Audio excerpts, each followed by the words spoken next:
Bom, pessoal, no vídeo passado a gente construiu nosso projeto, começamos a criação dele, mas antes de a gente prosseguir nessa questão de códigos e tal, eu acho importante a gente entender basicamente os métodos HTTP, o que é um endpoint, o que é um formato JSON, quais são os verbos HTTP e basicamente eu vou explicar nesse vídeo agora para vocês essas questões que para mim no meu início foi tanto que confusas e tal, porque eu não sabia mais ou menos o que era quando eu comecei a estudar Spring. Bom, o que são os métodos HTTP? Eles são verbos que indicam a ação que o cliente deseja realizar no servidor.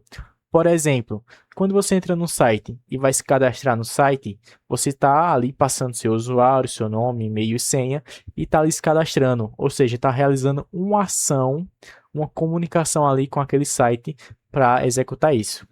E basicamente existem verbos, cada verbo é utilizado para algum tipo, alguma comunicação. A gente tem os principais verbos aqui, que é os verbos get, o verbo post, que é o seguinte: o verbo get, como está no nome, a gente quer recuperar algum recurso, alguma informação do servidor lá. Por exemplo, lá eu tenho lá o meu site e tal, eu quero pegar informações de usuário, eu dou um get e pego as informações. O verbo post, ele já é voltado para criação. Exemplo, como está aqui no slide, cadastrar um novo usuário no sistema. Eu estou criando ali um novo usuário e estou cadastrando ele. Eu não estou mais pegando, eu estou criando ali o usuário e cadastrando ele, por exemplo, no nosso banco de dados. Aqui no ScalaDraw eu trouxe basicamente os principais verbos que a gente utiliza no dia a dia, que é o verbo get e o verbo post, que eu já expliquei. O verbo put basicamente serve para a gente atualizar algum recurso já existente. Por exemplo, quando o usuário quer redefinir sua senha, a gente já tem o usuário cadastrado, ele quer alterar apenas a senha dele. A gente dá um método put e atualiza apenas a senha do usuário ou alguma outra informação de algum outro recurso, por exemplo, algum produto, um sistema de e-commerce que a gente tiver. Delete, eu acho que não preciso nem explicar. Basicamente, acho que já fica bem fácil de entender, que é para deletar alguma coisa do nosso sistema. E basicamente é isso. Esses são os principais verbos. Quem quiser pesquisar mais sobre. E vamos passar agora para explicar o que é um endpoint. Bom, vamos ao ScalaDraw de novo. Vamos supor que a gente vai estar lá no site, por exemplo, www.meusite.com/. Nesse barra aqui, a gente está passando um endpoint que a gente quer acessar. Por exemplo, eu quero acessar usuários barra 1. Aqui a gente está passando a URL do site. E depois do barra aqui, a gente está passando o endpoint do recurso que a gente quer acessar. Por exemplo, quando a gente for construir nosso projeto Java, vai ficar mais fácil de entender, eu acho. Quando a gente acessar lá nossa API, essa URL aqui, usuários barra 1, a gente vai ter lá configurado um endpoint do tipo get para a gente pegar informações do usuário que tenha como identificação o número 1.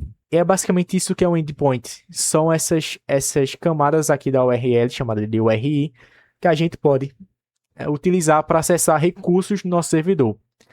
Por exemplo, essa mesma URL aqui, dependendo do método, se eu der um método get nessa URL, ele vai pegar o usuário 1. Se eu der um método delete nessa coisa aqui, ele vai deletar o usuário 1, por exemplo. É por isso que existem os verbos, é por isso que a gente tem que entender para que eles servem bem para construir nossa API. Endpoint é basicamente isso. Vamos explicar agora sobre o JSON. É um formato ali padrão para esses dados. O que é um formato JSON? Aqui tem um exemplozinho. Basicamente é um formato de chave e valor. Por exemplo, aqui, o formato JSON vem sempre entre duas chaves, uma de abertura e uma de fechamento. E aqui eu tenho uma chave, que é o usuário. Esse usuário, ele tem mais chaves dentro, que é basicamente o quê? Um usuário, ele tem um ID, que é a identificação, que ele tem aqui o valor 123. O usuário tem o nome, que é o valor Maria Silva. O usuário tem um e-mail, que é o valor aqui, maria@exemplo.com. Aqui temos um tipo booleano, o valor, a chave, né, ativo, e true, que ele está ativo. Tags, a gente também pode passar uma lista, um array, determinado por colchetes. E basicamente esse é o formato JSON.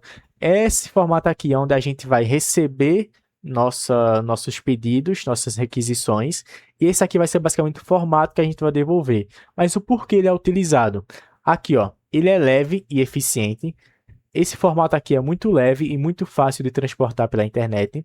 Ele é legível, eu acredito que se alguém ver isso aqui, ele consegue entender. A gente só explicando ali o conceito de chave e valor, ele consegue entender. Ele é universal. Praticamente toda a linguagem de programação, quando for tratar de API, vai utilizar JSON. Todo servidor ali de API que em outras linguagens que se constrói utiliza o formato JSON, então ele é universal. Entendendo isso aqui, você já consegue basicamente entender essa comunicação entre cliente e servidor que vamos trabalhar no nosso projeto. Basicamente, essa foi a explicação sobre isso. Se alguma coisa, alguém ficou em dúvida, digita aí nos comentários que a gente pode trocar uma ideia, que eu posso tirar suas dúvidas. E fica aí também para vocês pesquisarem mais sobre isso. Aqui eu trouxe basicamente bem objetivo o que eles são, para que eles servem, mas acredito que tenha ficado algo bem explicativo. Mas como eu falei, qualquer dúvida pode ir aí nos comentários e digitar. E no próximo vídeo, vamos partir agora para a criação da nossa API de fato, implementando essas questões aqui de endpoint, de verbo HTTP. E é isso. Então, espero vocês no próximo vídeo. Valeu, falou!